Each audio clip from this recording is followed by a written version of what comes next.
Welcome in. It is day 172, and you're speaking with the Meeples Champion.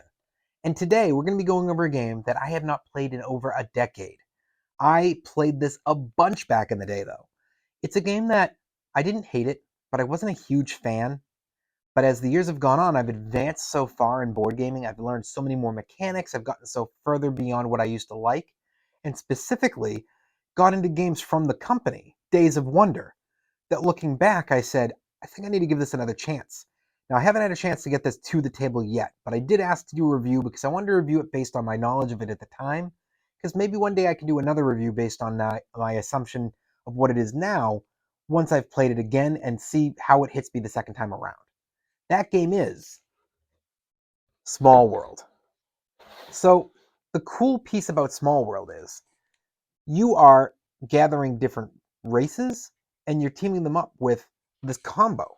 So you basically have these big stacks that give you an ability and these big stacks of races, and they fit together, and you shuffle them before the game, you put them in their stacks, and you never know what combo you're going to have available. The combos come with all sorts of interesting things where certain combos are really strong and certain combos really hurt themselves, and other combos are good but not great. And you're trying to make the decision because there's only so many combinations available as to how much you're willing to spend to get one. And when you come onto the board, you're trying to conquer your tunnels and your mountains and your fields, but you have to choose because you can keep them together and clumped, which makes them strong. Or to get more points, you could spread yourself thin. But the problem with doing that is it means your opponents are going to have a far easier time conquering the spot you're on. So you have to really judge when it makes sense to go spread yourself thin, because when you do that, you're hoping to get a big point kick and then get out of there. Basically, put your race into reserve. You're done. You flip them all to being the other side, and you now are going for a new species, and you're trying to get back in again quick. It's an interesting balance. It's definitely a game that I think is very, very fun. It's very different. And while it didn't hit for me at the time, as I've thought about it through the years, I've thought back and said, now that I've played so many more games, I mean, the last time I played this, I've since then played probably minimum 700 games since then, brand new. So I've really went and elevated. When I first started playing this game, I would have said I was just barely scratching kind of experience. Like I was playing a bunch of games, but like I think back to where I thought, oh yeah, I'm a gamer.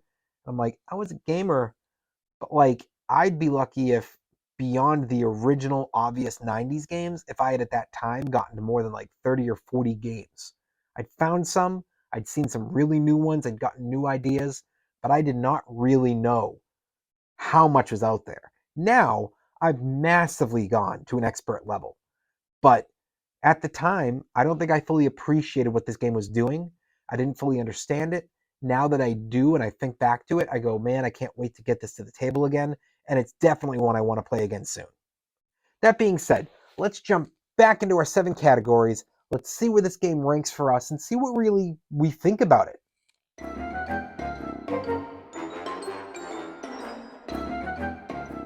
One thing that I never questioned was the art.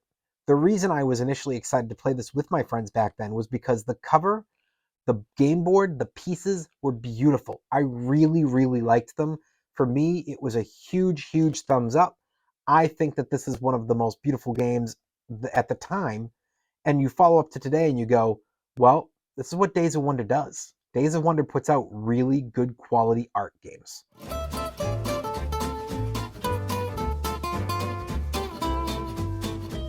Not only did they put out good quality art, they also put out that good quality component. You're talking about the board, like all boards, it's fine. But when you're talking about these pieces, lots and lots of cardboard, and it's all really good. It's going to maintain. They're not making cardboard that's ripping when you get it out of its piece, out of its stands. You're not having cardboard that's going to just wear easily. The stuff can definitely test the time and survive. And I think that that's a big deal. So it's a thumbs up.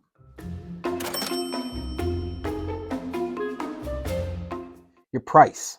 Now, back in the day, this probably was a solid 50 on a regular basis. Today, I think this game is probably more in that 45 to 40 range. It's dropped a little bit for us. And I think even at 50, there's plenty of game in here. It's a game that I think is definitely good for beginners and for experienced. I think that an expert player can play it, but they may not want this played as often as they used to. And I think that a kid, this will grab their attention, but may be a little advanced for them. But it depends on the kid. I don't think every kid's disqualified. I just warn that you may not find that a kid who's interested completely knows what they're doing and they may get frustrated. So make sure you know your child well enough or you know your niece or nephew well enough before you just get them the game. If you can, try to test play it with them and see how they do. Or if you know there's other games like it that you've played with them and they've done good or they've done bad, use that as your judge. Overall, though, I got to give the price thumbs up. Difficulty. So when it comes to the difficulty, I feel like on your 4 areas of intrigue, the 4 different age ranges here, your beginners, like I said, they can play it. I don't think they're going to be lost, but I'm not sure that this is a game that's going to be that easy for them to pick up. I think that they're going to be excited by all of the art. They're going to really enjoy trying to move around, but they may not understand how those points are working. So that's a big deal. It kind of disqualifies the majority of them for me. But a beginner, I think an older player, as long as they're not completely green to the idea, that somebody who's newer to the gaming area but isn't dumb can definitely look at this game and say, "Oh yeah, I got this." When I say dumb, I'm not trying to insult anybody. What I mean by that is it's things that we don't know we're dumb of. If you asked me to go and sit with somebody who's a car person, I would be dumb because it's not something I know well. I'm an expert when it comes to board games. I know how to learn them, how to play them, how to teach them. Somebody who's new to the gaming area is dumb. They haven't learned it yet. And that's the whole point. That's the whole idea of learning. Well, is it good for this range for you? Because you got to come in slow. You got to learn at a nice pace. So you're not trying to run up the mountain. You know to take your time at the beginning. And when you start to get your footing, you can start to get a little bit more speed and get further up. So for me, this game is not unplayable for a beginner. You just want to make sure they've got a little bit of footing first. If they're really, really new and they really haven't played many games, I think this will be beyond them. I think they're going to start to play, they're going to be excited, and they're not going to have a clue what they're doing for the points. That's what happened to me. That's why I didn't feel I liked the game back then. Today, I know just thinking back to what I was explained, I go, man, it's been 10 years and I know I understand this rule now that I haven't played in 10 years because now I understand concepts way better. But at the time, I didn't. So I didn't understand really how to take advantage of those point scoring. So I think that they're possible. Experienced and experts, though, I think would really enjoy this. So I think it's going to be a thumbs up.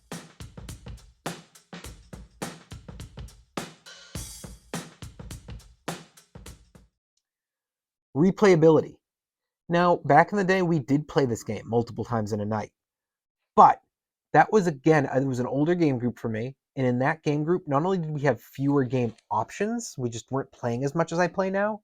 But on top of that, we were getting together at sometimes 2 in the afternoon, and we were hanging out sometimes until 2 in the morning. So we were putting probably a minimum 8, sometimes up to 12-hour day together every Saturday for like 6 years. So yes, a game like this could be played multiple times because we on average there were probably 7 of us, sometimes as high as 12 or 13 of us in the room. We'd be split. Some of us would be watching a movie, some of us would be eating, sometimes we do 2 games, and easily you could be like, oh, that was a lot of fun, I want to play again. And everybody would be like, yeah, let's play again. That's, to me, a rarity. You don't see that a lot. So I believe that this game realistically is not a replay in one day type of game. It's not outside the equation. It's just not a norm. But it is one I could see being played on a weekly or monthly basis. So I'm going to give it that thumbs up.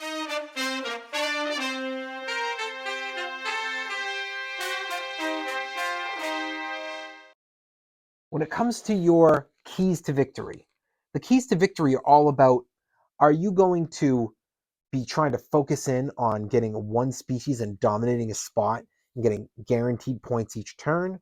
Or are you going to be taking risk and spreading thin? Are you going to be replenishing your guy a lot? Or are you going to be trying to stick to the same species for a long-term area?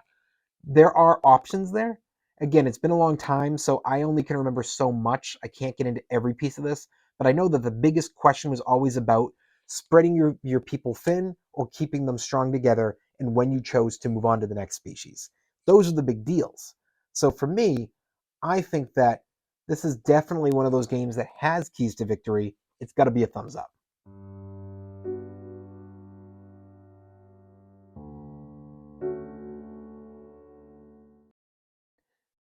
Is it unique? Here's how unique it is. I've never seen another game I can think of that plays like this. Now, there are plenty of expansions, but expansions don't pull away from unique. It's an expansion. It's not playable by itself. Or if it is, it's still just that game. I wouldn't hurt Catan because of its expansions. I don't hurt this because of its. And on top of that, there is now I believe they made a Small World of Warcraft game. Now, I actually think if I'm going to buy one, that's the one to buy. I was a huge Warcraft fan. Not World of Warcraft, but Warcraft back in the day, 1, 2, and 3 on the computer. I loved those games. So I would love to get a board game of Warcraft, and I thought if I'm going to try Small World again, maybe Warcraft's the one to try. And even though it's obviously going to have its unique characters and everything, it's not just a monopoly of pasting a theme on. It will be unique.